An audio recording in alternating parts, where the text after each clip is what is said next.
స్వాతంత్రానికి సంబంధించి స్వాతంత్ర ఉద్యమంలో ప్రజల గొంతుగా నిలబడాలని ఆనాడు ఏజీఎల్ సంస్థ ద్వారా నెలకొల్పిన పత్రిక జవహర్లాల్ నెహ్రూ గారు దాంట్లో ఒక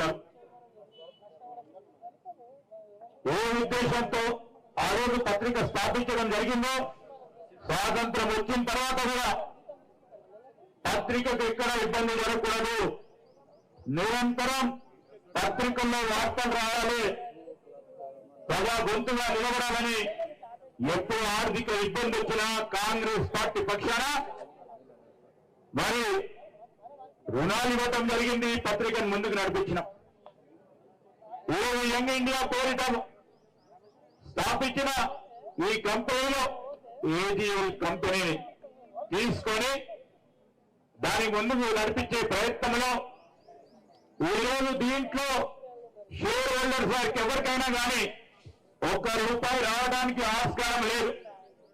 దాంట్లో ఉన్న ఆస్తిని అమ్మకాడడానికి హక్కు లేదు, లాభాలు లేవు. దాంట్లో ఆ తరుణంలో వీరు పెట్టిన కేసు ఏముంది?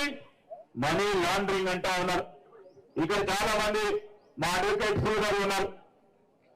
ఈరోజు మనీ లాండరింగ్ అంటే ఒక్క స్థానం నుంచి ఇంకో స్థానానికి డబ్బు కదిలింపు చేస్తే వివిధ మరి ప్రపంచంలో ఉన్న దేశాల్లో ఎక్కడి నుంచో ఆ డబ్బు స్థానచలనం జరిగితే మనీ లాండరింగ్ అనే అంశం వస్తుంది.